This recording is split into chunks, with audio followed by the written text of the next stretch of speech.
Hi friends, అందరికీ నమస్కారం. మన సాహితీ కళాయాత్ర ఫెస్ట్ ఛానల్కి స్వాగతం. మన ఛానల్ నుండి ప్రతిరోజు ఎంతో చక్కని వీడియోస్ విడుదలవుతూ ఉన్నాయి. వీటిని చూడాలనుకుంటే మన ఛానల్ని తప్పనిసరిగా సబ్స్క్రైబ్ చేసుకోవాల్సిందిగా మనవి చేస్తూ ఉన్నాను.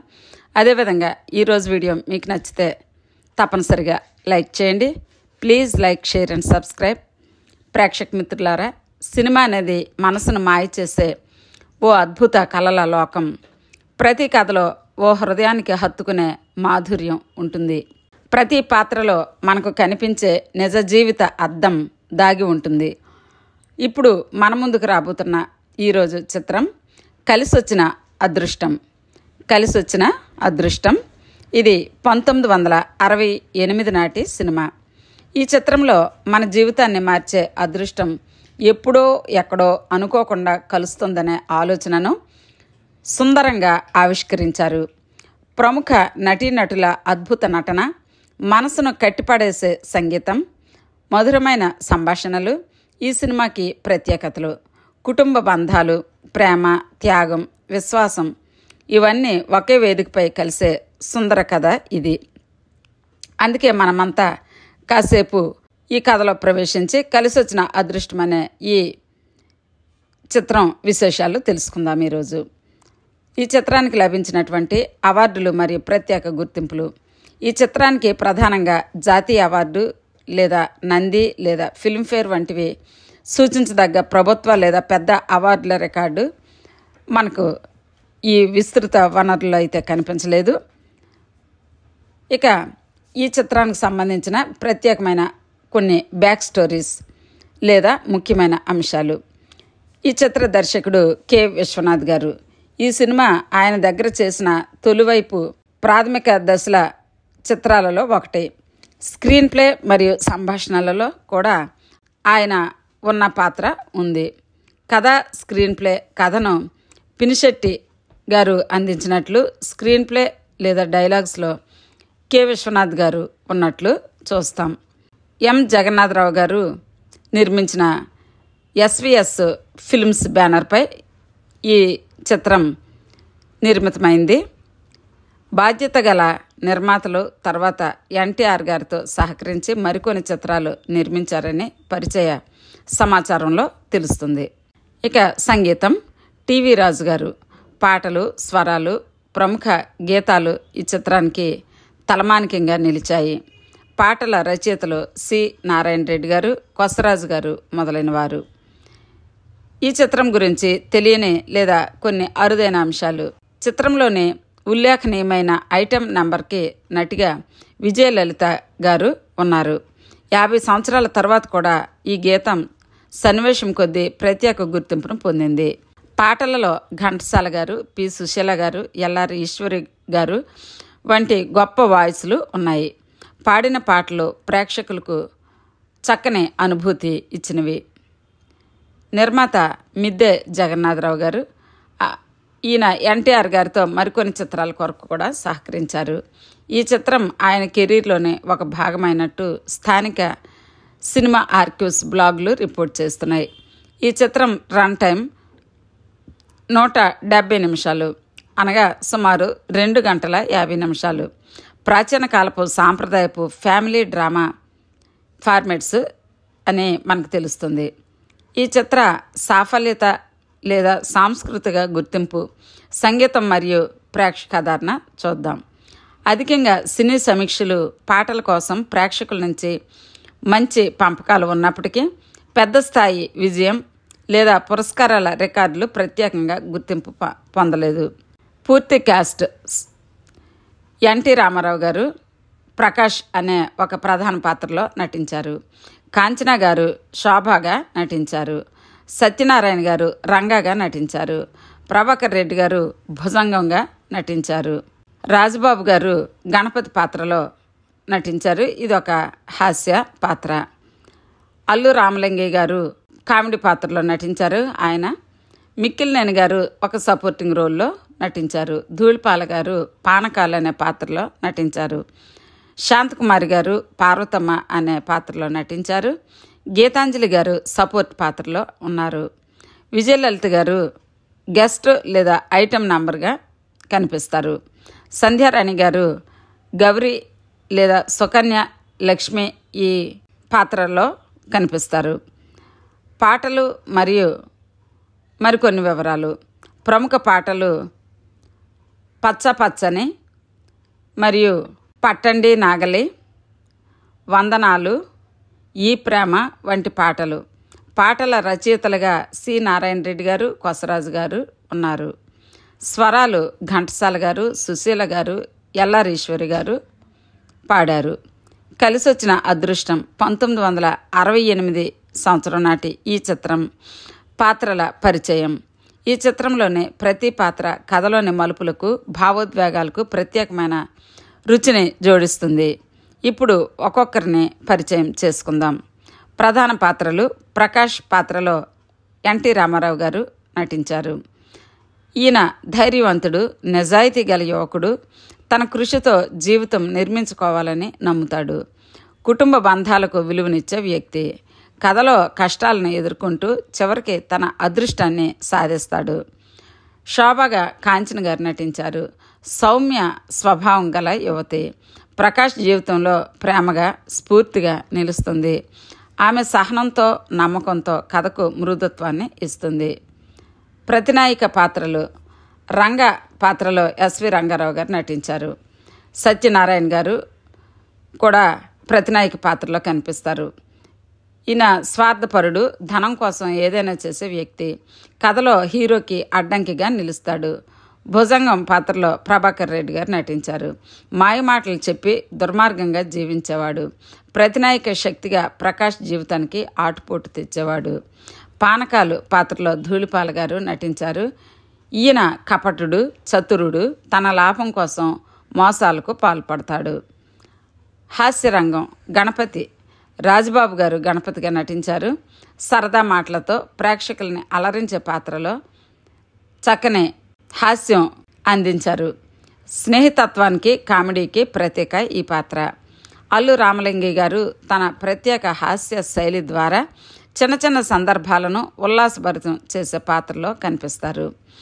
ఇక సహాయ పాత్రలు. పార్వతమ్మగా శాంతకుమారి గారు నటించారు. తల్లితనాన్ని ప్రతిబింబించే సున్నితమైన పాత్ర. కుటుంబ బంధాలకు ప్రతినిధి. మిక్కిలినేని గారు పెద్దవారి పాత్రలో కథకు గౌరవాన్ని, నైతిక విలువలను సూచించే వ్యక్తిగా నటించారు. సంధ్యారాణిగా నటించారు గౌరీ గారు. హీరో, హీరోయిన్ జీవితానికి దగ్గరగా ఉండే ఒక సపోర్టింగ్ పాత్ర ఇది. లక్ష్మి గారు సుకన్య పాత్రలో నటించారు. ఇదొక మరొక సహాయక పాత్ర. కథలో ఒక చిన్నది కానీ గుర్తుండిపోయే మలుపుని తెచ్చే పాత్ర ఇది. గీతాంజలి సహాయ పాత్రలో నటించి కథలో మాధుర్యాన్ని పెంచారు. ప్రత్యేక ప్రదర్శన. విజయలలిత గారు గెస్ట్ లేదా ఐటెం నంబర్లో ప్రత్యేక ఆకర్షణగా నిలిచారు. ఆ సన్నివేశం సినిమాకు గుర్తింపుగా నిలిచింది. మొత్తం చూస్తే ప్రతి పాత్ర ప్రేమ, మోసం, హాస్యం, విలువలు, కపటం వంటి అంశాలను ప్రతిబింబిస్తూ కథను పూర్తి చేస్తుంది. కలిసొచ్చిన అదృష్టం 1968 నాటి ఈ చిత్రం పూర్తి కథా సంగ్రహం మీకోసం. కథ ప్రారంభం. ప్రకాష్గా ఎన్టీ రామారావు గారు నటించారు. ఈ ప్రకాష్ కష్టపడి చదివిన నిజాయితీ గల యువకుడు. అతనికి జీవితం అంటే కృషి, నిజాయితీతో సొంతగా నిర్మించుకోవడమే అన్న నమ్మకం గాఢంగా ఉంటుంది.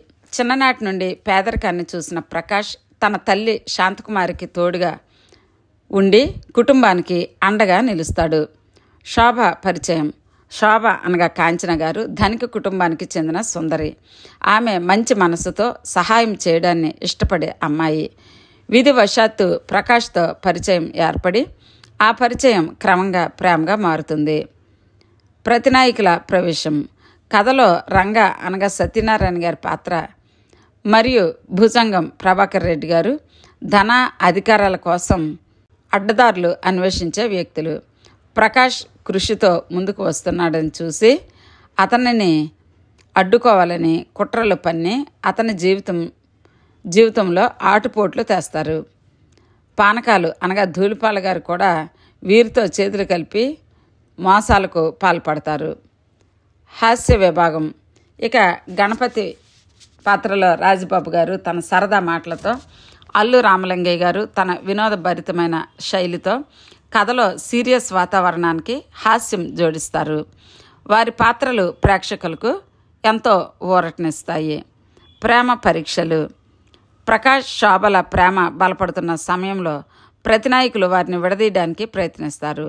ప్రకాష్పై తప్పుడు ఆరోపణలు మోపబడతాయి. శోభ కుటుంబాన్ని కూడా ప్రభావితం చేస్తూ ఈ సంబంధానికి వ్యతిరేకంగా మలుపులు తిప్పుతారు. కానీ శోభ విశ్వాసంతో, ప్రేమతో ప్రకాష్ని నమ్మి అతనకు అండగా నిలుస్తుంది. మలుపులు మరియు పోరాటం.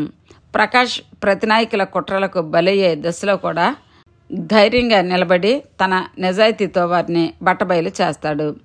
రంగా, భుజంగం, పానకాలు లాంటి స్వార్థపరుల మోసాలు బయటపడతాయి. సమాజం ముందు ప్రకాష్ నిజాయితీ నిరూపితమవుతుంది. క్లైమాక్స్. ప్రతినాయకుల దుర్మార్గం పూర్తిగా బహిర్గతమవుతుంది. కుటుంబం, సమాజం ప్రకాష్ నిజాయితీని అంగీకరిస్తుంది. శోభ కుటుంబం కూడా వారి ప్రేమను అంగీకరించి ఈ ఇద్దరిని కలిపిస్తుంది. కలిసి వచ్చిన అదృష్టం 1968 నాటి ఈ చిత్రం 12 సన్నివేశాలుగా మరింత వివరంగా ఈ కథ వివరణ సంభాషణలు చూద్దాం. సన్నివేశం 1లో ప్రకాష్ కుటుంబ పరిచయం. ప్రకాష్ తల్లి పక్కన కూర్చొని పుస్తకం చదువుతూ ఉంటారు. తల్లి, బిడ్డ, మన దగ్గర ధనం లేకపోవచ్చు, కానీ నిజాయితీ, కష్టం ఇవి ఉంటే చాలు, అది మనకే పెద్ద ఆస్తి. ప్రకాష్, అవునమ్మా, ఈ కష్టం తప్పక ఒకరోజు అదృష్టంగా మారుతుంది. సన్నివేశం 2లో శోభ ప్రవేశం. వనంలో పూలు ఏరుకుంటూ శోభను చూపిస్తారు. ప్రకాష్ తారసపడతాడు. శోభ, క్షమించండి, పూలతో ఆటలాడి సమయాన్ని మర్చిపోయాను. ప్రకాష్ నవ్వుతూ, పూలలాగే మీ మనసు కూడా మృదువుగానే ఉంది అనిపిస్తోంది. ఇక 3వ సన్నివేశంలో మొదటి పరిచయం, ఆకర్షణ. ప్రకాష్ శోభకు సహాయం చేస్తాడు. శోభ నిజాయితీగా ఉన్నవారు ఈ లోకంలో చాలా అరుదు. ప్రకాష్ నిజాయితీని కోల్పోతే జీవితం విలువ కోల్పోతుంది. సన్నివేశం 4లో ప్రతినాయకుల యోజన. రంగా, భుజంగం, పానకాలు కలిసి కూర్చొని కుట్ర పన్నుతారు. రంగా, ప్రకాష్ ఎదగకూడదు, అతడు ఎదిగితే మనమంతా తగ్గిపోతాం. భుజంగం, తప్పుడు ఆరోపణలు మోపితే సరిపోతుంది. పానకాలు, మిగతా పనిని నేను చేస్తాను. సన్నివేశం 5లో హాస్య విరామం. గణపతి, అల్లు రామలింగయ్య గారు ఒక వింత వేషంలో కనిపిస్తారు. గణపతి, నన్ను బంగారమని పొగిడింది, కానీ అప్పు అడిగినప్పుడు రాగి అన్నది. అల్లు రామలింగయ్య గారు, అది నీ ముఖం చూసి చెప్పిందో ఏమో. సన్నివేశం 6లో ప్రేమ వికసించడం, అనగా ప్రేమ వికాసం. ప్రకాష్, శోభ సాయంత్రం చెరువు కట్టపై మాట్లాడుతున్నారు. శోభ, ప్రకాష్, నా హృదయం నీతోనే సంతోషాన్ని కనుగొంటుంది. ప్రకాష్, నువ్వు ఉంటేనే నా కష్టం నిజమైన అదృష్టంగా మారుతుంది. సన్నివేశం 7లో కుట్ర అమలవుతుంది. ప్రకాష్పై తప్పుడు ఆరోపణలు మోపి గ్రామస్తుల ముందు నిలిపివేస్తారు. రంగా, ఈయనే దొంగ, ధనం దాచుకున్నాడు.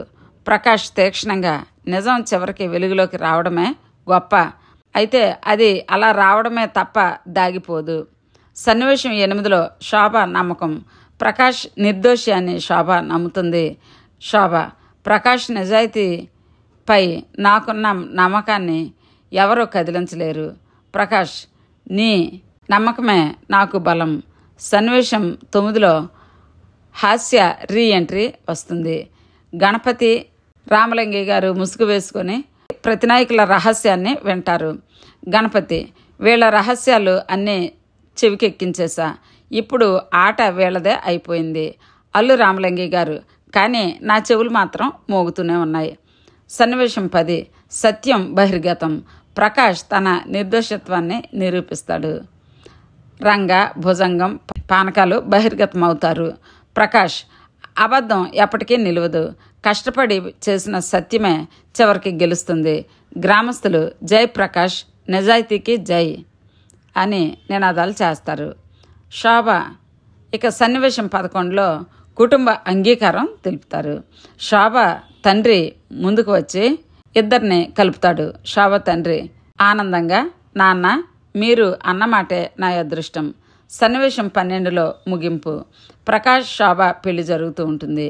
హాస్య పాత్రలు చివరగా రంగు చల్లుతారు. ప్రకాష్ కృషి, నిజాయితీ, ప్రేమ ఇవి కలిసినప్పుడు అదృష్టం మనదే అవుతుంది. శోభ అదే మన కలిసి వచ్చిన అదృష్టం. కలిసి వచ్చిన అదృష్టం 1968 నాటి ఈ చిత్రం ముగింపు ఈ విధంగా ఉంటుంది. కథ చివరిలో ప్రకాష్ అనగా ఎన్టీ రామారావు గారు తన నిజాయితీ, కష్టానికి న్యాయం దక్కించుకుంటాడు. ప్రతినాయకులైన రంగ భుజంగం, పానకాల మోసాలు బట్టబయలు అవుతాయి. గ్రామస్తుల ముందు ఆయన ధర్మం, నీతికి నిలబడి సమాజం ఆయన నిజాయితీని అంగీకరిస్తుంది. శోభ అనగా కాంచన తన ప్రేమను చివరిదాకా నమ్మకంగా నిలబెట్టి తండ్రి అంగీకారంతో ప్రకాష్తో కలుస్తుంది. కుటుంబ బంధాలు తిరిగి ఒక్కటవుతాయి. ప్రకాష్ మాటలు, కష్టపడిన వాడి కష్టం వృధా కాదు. నిజాయితీ, ప్రేమ, విశ్వాసం కలిసి ఉన్నప్పుడు అదృష్టం మనదే అవుతుంది. అందుకే ఈ చిత్రం ముగింపు ప్రేక్షకులకి ఒక స్పష్టమైన సందేశం ఇస్తుంది. అదేంటంటే ధర్మం ఎప్పటికీ గెలుస్తుంది, అబద్ధం ఎప్పటికీ ఓడిపోతుంది. ప్రేమ, నిజాయితీ ముఖ్యం. ప్రేమ, నిజాయితీ, కష్టం ఇవే మనిషికి నిజమైన అదృష్టం. దీనితోనే అదృష్టం కలిసి రావాలి. అది మనసుకు ఎంతో సంతృప్తిని, జీవితానికి పూర్తి ఆనందాన్ని చేకూరుస్తుంది. మరి డియర్ ఫ్రెండ్స్, ఇంతవరకు మీరు కలిసి వచ్చిన అదృష్టం 1968 నాటి చిత్రాన్ని, విశేషాలను, సంక్షిప్తంగా కథను, సందేశాన్ని, సారాంశాన్ని తెలుసుకున్నాం. మరి ఈ వీడియో మీకు నచ్చితే తప్పనిసరిగా లైక్ చేయండి. అలాగే ఇంకా మన ఛానల్ని ఒకవేళ మీరు సబ్స్క్రైబ్ చేసుకోకపోతే తప్పనిసరిగా సబ్స్క్రైబ్ చేసుకోవాల్సిందిగా మనవి చేస్తూ ఈ వీడియోని ఇంతటితో ముగిస్తున్నాను. Thank you for watching. నమస్తే.